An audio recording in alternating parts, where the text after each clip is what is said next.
Well, good morning and welcome back to the Financial Shepherd podcast. My name is Joshua Casey Garland, certified financial planning professional and owner of Shepherd Wealth Management.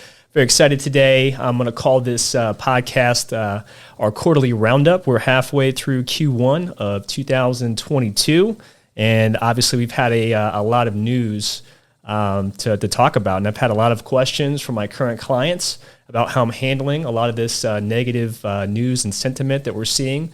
So we wanted to talk a little bit about that today. So we got a lot to talk about. I'm very excited. I covered a lot of this in my monthly newsletter that I do send out to clients. It is something I only send out to clients.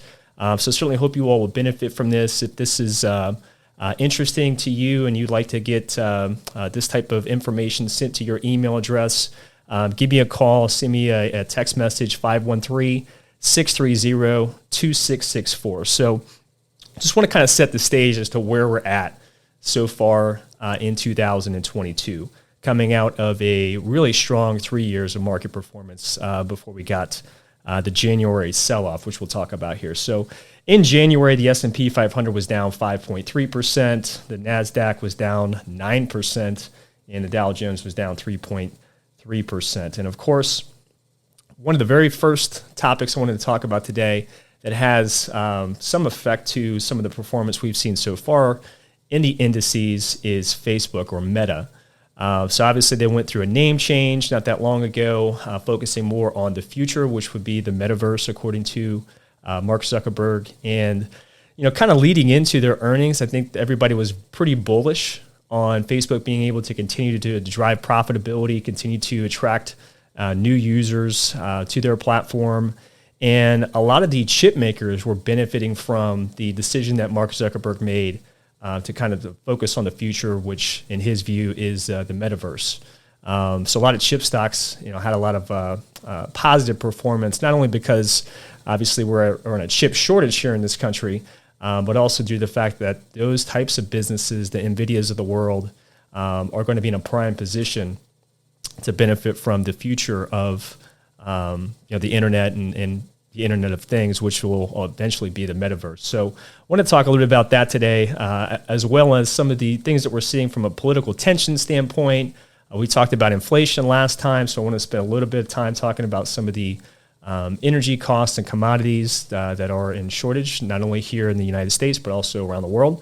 And then I'll kind of lead us into the final couple weeks here of Q1 and kind of my thoughts on how I think things will play out and how I'm handling a lot of this negative sentiment and negative volatility that we're seeing here in the market. So with that being said, to give you an idea of what's happened so far in 2022, if we just start from December 31st of 2021 all the way through today, as we're talking here, the S&P 500 has sold off 7%, the NASDAQ has sold off 11.3%, and the Russell 2000, which is obviously a much broader index to track, is down about 9% since the very beginning of this year. So a lot of volatility and a lot of negative investor sentiment.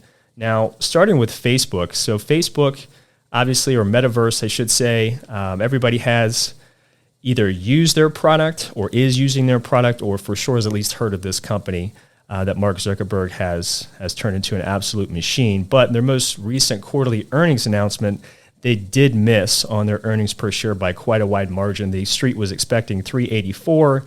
Facebook Metaverse produced $3.67. Although they did beat on the top line revenue number, the expectation was $33.4 billion. Facebook Metaverse delivered $33.67 billion.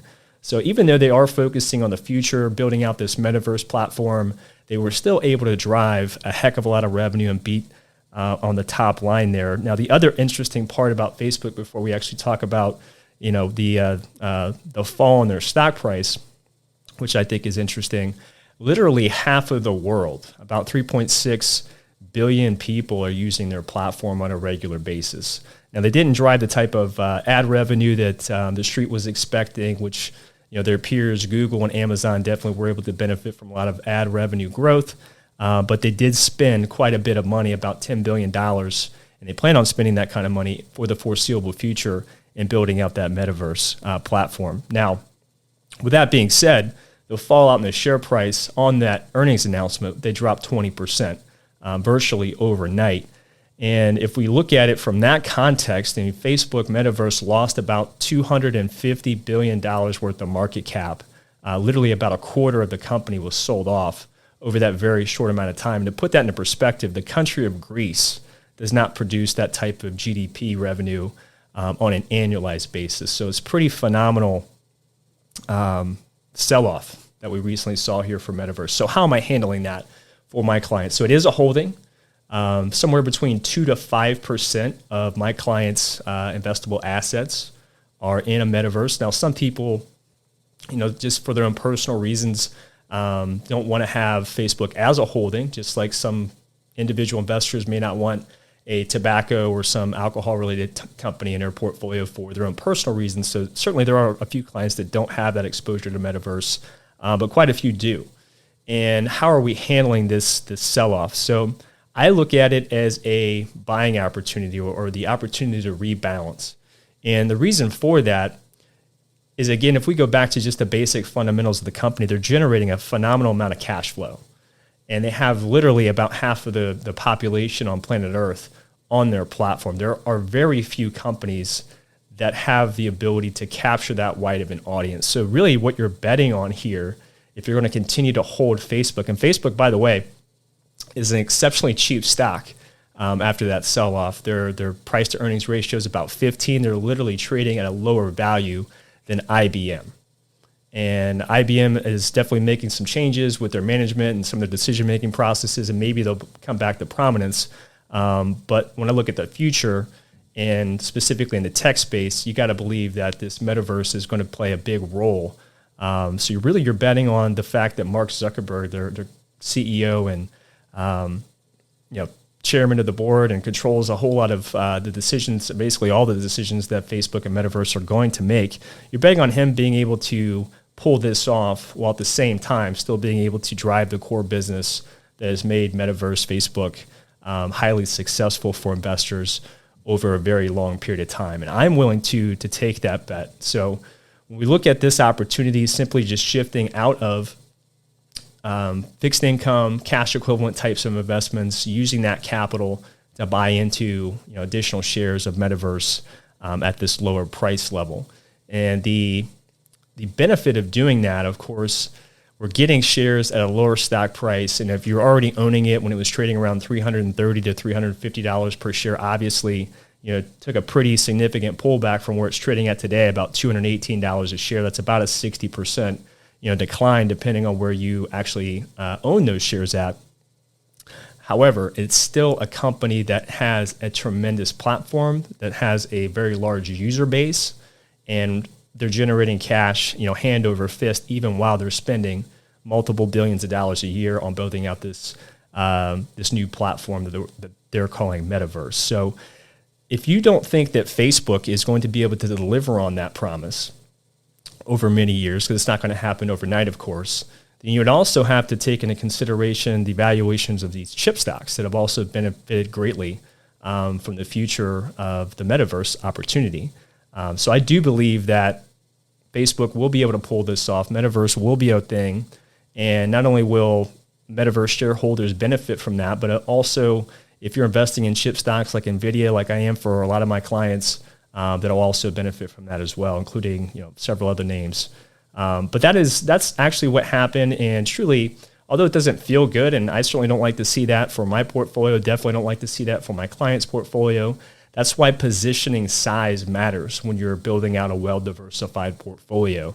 If we had, obviously 10, 20% in one position like a Metaverse and something like that were to happen, clearly that would be a very bad thing for me as a wealth manager and as an advisor. But that's why you have to take into positioning size into consideration here. Now, shifting gears just a little bit outside of Facebook and Metaverse. So in my quarterly newsletter, we talked about some of the bearish sentiment coming into the new year in January. A lot of it had to do with interest rates increasing. And when we looked at the opportunity when interest rates go up, the Federal Reserve is being very hawkish. They're planning on increasing interest rates as soon as March of 2022. but they have not actually done that yet. And we are seeing the 10-year Treasury note increase to over 2% at this point in time. So I understand the math that as the risk-free rate goes up, which most analysts and portfolio managers use the 10-year Treasury as the discount rate because it is backed by the full faith and credit of the United States government. As that rate goes up, the present value of all those future cash flows, specifically for technology companies, where a lot of their cash flow will come out well into the future, it makes the stock price worth less from a math standpoint. And I completely understand that. But if it was just as easy as finding a formula and plugging and chugging the data, we would have a shortage of math professors and teachers in this country because they could have made a lot more money working on Wall Street. But that's just simply not the case. It's not as simple as taking an equation, plugging in information, and this is what things should be trading at. It's just obviously not that simple. So now we have a market sell-off, which investors haven't really seen a lot of this type of sell-off since the pandemic of March 2020. But when we look at things like what the Fed plans on doing and how it's going to affect a lot of these companies, well, you also had companies like Microsoft that produced their quarterly results not that long ago, just a few weeks ago, and they had a blowout quarter. While we see rising rates, as we see political tension around the world, as we see supply chain constraints, all of that is affecting all companies, but some are in a much better position to deal with that than others, whether they have better logistics platform, better senior leaders, or just a more diverse product and service offering to consumers. And clearly the consumer demand for a lot of these things are very, very high, and I don't see that changing anytime soon. So Microsoft was a great example of that. They had a blowout quarter, producing over $46 billion in revenue. The street was expecting a little over $44 billion. Earnings per share estimates were $1.92, and Microsoft delivered $2.17 per share. And net income for Microsoft increased 47% in their cloud business, which is still on fire. And Apple, as another good example in the tech space, also had a blowout quarter where analysts estimated for sales beat every category except for their iPad sales, which the only reason for that, there was a supply constraint on that particular product, but across the board, they delivered exceptional results. The street was expecting $1.89 in earnings per share, and they delivered $2.10, which was up 25% year over year. And it was Apple's largest revenue quarter in the history of the company. So almost $124 billion in revenue, and the street was expecting just over $118 billion. And finally, Apple's gross margins improved to over 43%, and analysts were only expecting about 41.5%. So Tim Cook, their CEO, was quoted in saying during his earnings announcement that what we expect for the March quarter is solid year-over-year revenue growth, and we expect supply constraints in the March quarter to be less than they were in the December quarter. So I'm pretty sure that Tim Cook has a much better view of supply chain, political tension, of the interest rate environment than a lot of other analysts, a lot of other wealth managers and advisors like myself. And to hear him say that just gives me a ton of confidence, not only in Apple, not only in Microsoft, but just the U.S. economy and the publicly traded companies that make up the U.S. stock market. So we should expect the Fed to do their job of trying to control inflation, and the best way for them to do that is to increase the Fed funds rate, reduce the bond purchasing that they're currently doing right now. But as that happens and more people are going back to work, and as more and more people are going back to work, the supply chain constraints should start to ease up. And that just makes these companies that much more successful and profitable looking out into the future. But all the pain that we've seen here in January obviously has been weighing on investors. So the investor sentiment, based on the investor sentiment survey for the American Association of Individual Investors, is at its most bearish level since the March 2020 sell-off. Now, those are contrarian indicators, of course, with history suggesting positive market returns going forward when they've reached similar levels. Really, what I want to do for my clients is adopt a Warren Buffett mentality and being fearful when others are greedy, and let's be greedy when others are fearful. And I will continue to remind investors that we cannot control a lot of things when it comes to investing. We can't control the political environment that we're in. We certainly cannot control what the Fed's going to do. But the one thing that we can always control is our asset allocation, that percentage of our money that we have invested in stocks, bonds, and cash. And we can also control our sentiment, which is, in my view, the most difficult thing to do. Warren Buffett would tell you today, that he said many, many times over the years, is that the number one issues that investors face is themselves, because we get inside of our own mind and start to come to our own conclusions based on two things that have been driving men and women since the beginning of time, which is fear and greed. And what we know right now, thanks to the studies and works done in the field of behavioral finance, is that investors feel their losses twice as much as they feel good about their gains. So I want to be able to take this negative investor sentiment about what's happening globally that doesn't have a lot to do with some individual companies. Now, Facebook, Metaverse, they have some of their own issues that they're trying to deal with, but that's internal and really exclusive to Metaverse as an organization, because as we just seen here, Microsoft, Apple, and Amazon absolutely had monster quarters. In addition to that, Google as well. And we're coming up to the earnings for chip stocks this week, which I'm very, very excited about. I expect that to also be a great quarter for that sector of the market as well. So all I'm simply doing is controlling what we can control for our clients. We can control our asset allocation. We can go ahead and get out of some of our stable holdings, the cash equivalents, the fixed income, and use that capital to buy into these securities that have sold off. So in my monthly newsletter to clients, really what I was trying to spell out is that even though the tech sector, the NASDAQ, lost 9% in a month and is down over 11% to start the year in 2022, a lot of that has to do with investor sentiment. They're looking at companies like a Spotify or some of those other high-flying tech stock names that you would find in ARC Innovations holding, and they're applying that to some of these mega tech stocks like the Apples and the Microsofts.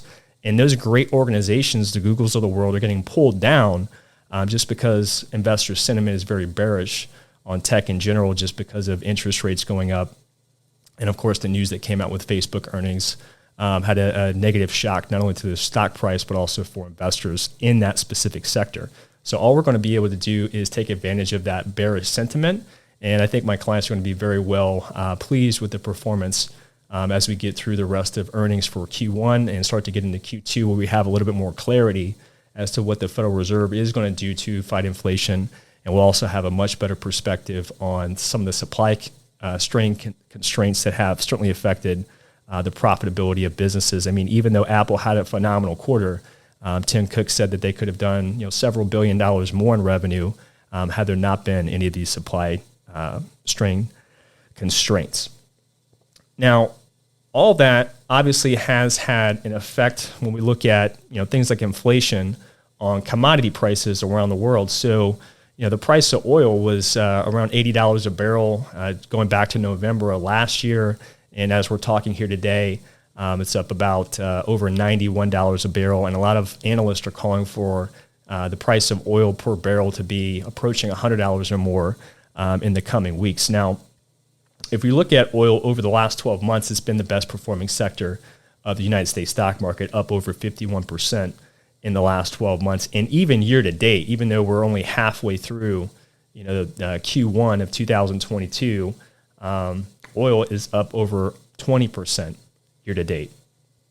Now, when we think of things like inflation and how to fight against inflation, well, the stock market in general is a great place to fight inflation. Of course, commodities are another way to fight against inflation because people have to, heat their homes, put gas in their cars, etc. So it is an inflation hedge and an area of the market that has been overlooked, quite frankly, for probably about 10 years, one of the worst performing sectors, not only here in the U.S., but globally. So now we're starting to see oil prices rise, which of course is going to be more profits for oil companies. And unlike the late 90s and early 2000s, where oil companies around the United States and globally were just kind of drilling everywhere. They weren't even thinking about the cost involved. It was just drill as fast as we can, as much as we can. And that really led to the downside over the last 10 years for a lot of oil producers and refiners. And simply that market just kind of consolidated into some of the bigger players that now make up that space. And they're certainly benefiting greatly from the hard lessons that they had to learn over that 10-year stretch of time. So with all this negative volatility, with all these issues that we're trying to deal with here as a country when it comes to what are we going to do with the political tension right now with Russia? Well, I don't have a direct answer for that. I don't think that a lot of people in a position of power know exactly, what Vladimir Putin's trying to get accomplished here. But I think one of the things that we have to take a step back and look at is, well, Russia is the second largest oil producer in the world. So by causing some of these tensions, while we already have a lot of other issues that are affecting global markets, well, that benefits Russia in the sense that the oil prices per barrel is much, much higher than what it was even just a few months ago. So certainly they're benefiting from that. Now, as individual investors, even though the sentiment is bearish, even though there's been a lot of shocks in the market here to start out 2022, we've come out of 3 years where we've had double-digit growth, where we've had double-digit performance in the S&P, and in some instances, well over 20% for a whole 12 months. So obviously that level of growth is not sustainable. And when you have the Federal Reserve no longer pumping a lot of money into the marketplace, that is going to make things slow down a little bit, but we're still going to see above average GDP growth for this year. Not as much as we have in the past, of course, but still above average. You still have these great companies still producing record profits while we're still dealing with a lot of these supply chain issues. So I am very bullish about the future for not only the companies that I have for my clients' portfolio, but just the United States economy in general. I'm very, very bullish, even though it's very difficult to be excited about holding on to stocks at this particular point in time. But the only thing that you can control are the two things that we talked about earlier. We can always control our asset allocation. And over a long period of time, 5-10 years or greater, that explains 94% of the variability of the performance that you're going to have. But we have control over that. We can also control our temperament. And I actually believe, not just my own opinion, but a lot of clients tell me that a main reason why they want to work with me here at Shepherd Wealth Management is simply because they don't necessarily feel like they have the ability to control their temperament and their emotions all on their own. I'm kind of the safety net for them that they could reach out, make a quick phone call, and kind of get my take on things, which is why I think it's very, very important if you're going to work with an advisor, that advisor should be a great communicator. As much work that I do on the analytical side, looking at numbers, balance sheets, and income statements, all that's very important when you're trying to build a well-diversified portfolio and make decisions on buy, sell, or hold. But in this business, I actually believe the one differentiator that separates an average advisor from a great one is how well they can communicate with their clients.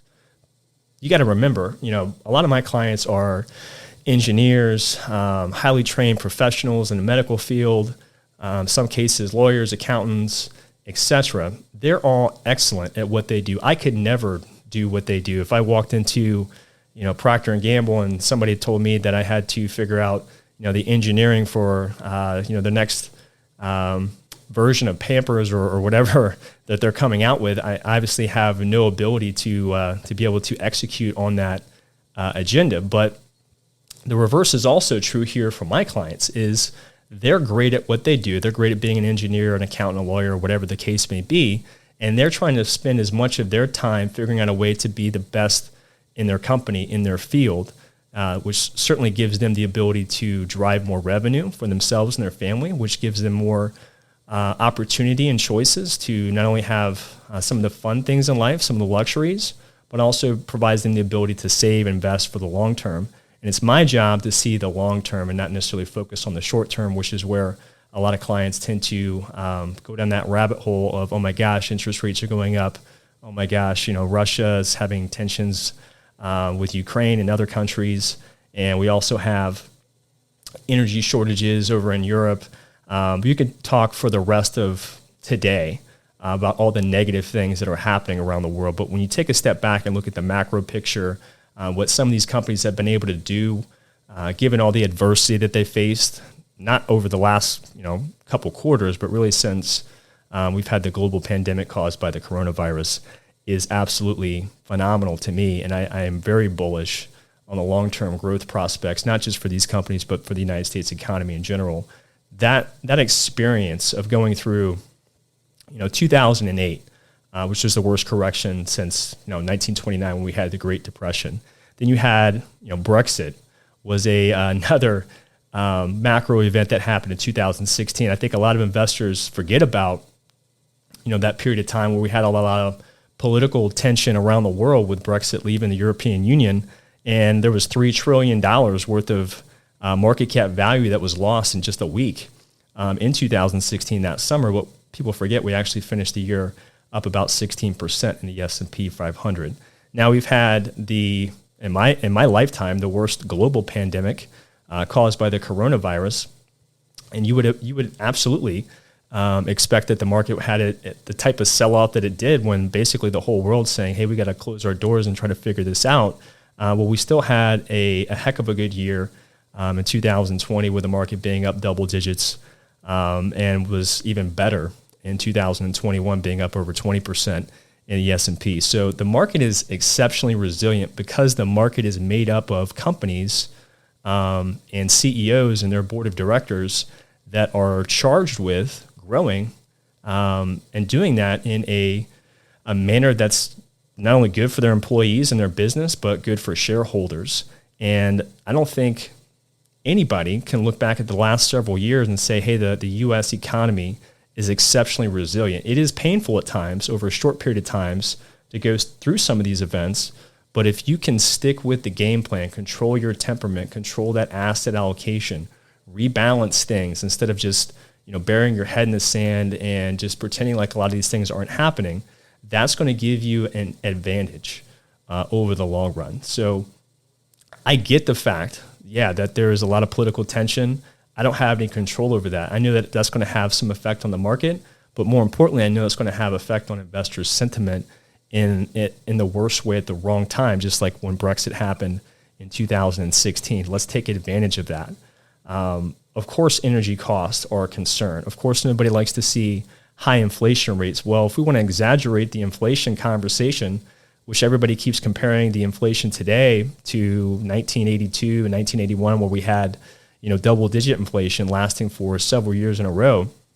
Well, we learned a lot from that as a country, and the Federal Reserve certainly learned a lot from that. But I think a lot of people forget that in 1980, we still had a positive S&P 500 year. 81, the S&P was down about 9.5%, and then 82 came around with still record level inflation that we haven't seen since. We still had double-digit return for the S&P 500. So these companies, their CEOs, their board of directors, the employees that make up this organizations, that make up the U.S. stock market, they're very resilient. And they have a lot of resources, and the companies that can generate the type of cash that a Microsoft and an Apple and a Google and Amazon can type of produce, it gives them a lot of flexibility and options. I think Amazon did a great job in 2021, not because of their stock price performance, because they had an un-Amazon-like year being up only just a couple 100 basis points. However, they spent billions of dollars figuring out their infrastructure, the logistics, and that absolutely had a big impact on the most recent quarterly announcement for earnings, where they beat analyst expectations both on the revenue and on the earnings per share bottom line. So I am very bullish. It all comes back to very basic fundamental actions that investors absolutely have some control over, which is that asset allocation and their temperament. It is not an easy thing to do, and that's why it is prudent to surround yourself with people like myself that can help you with the decision-making process. You can benefit from the long-term growth prospects that this type of economy, this type of market can provide for you. So I would say for all those folks that are really worried right now about the future of the U.S. economy, I really don't think that should be a major concern for you. There have been multiple wars, multiple recessions, multiple issues going back over the last 100 years that would absolutely cause a lot of people to just give up on investing in the stock market at all.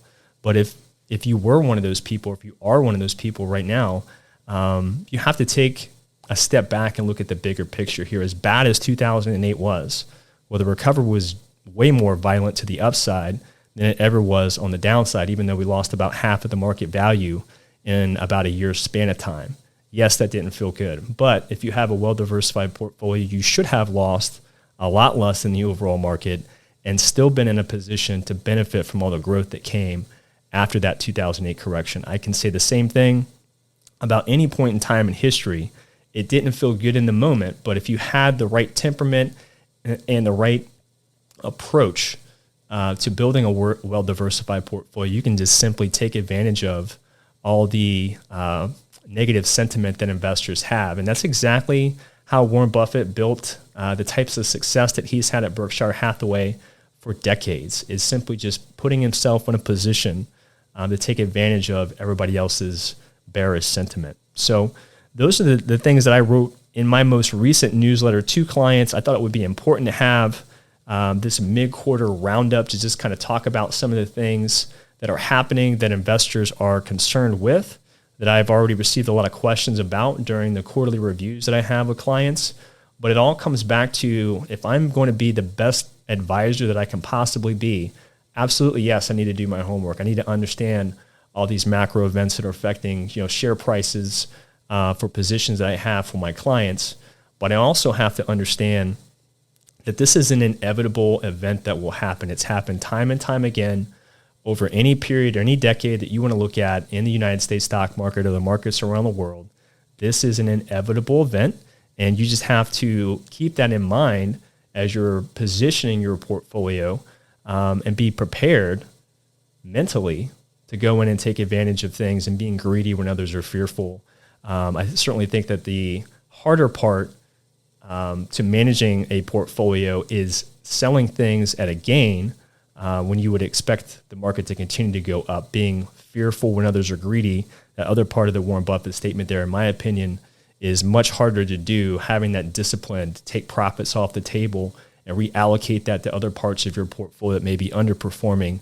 That is much more difficult to do than to buy into some of these market dips that we're seeing right now. So if you're concerned about the future of the U.S. economy, please give me a call. I'm here to help.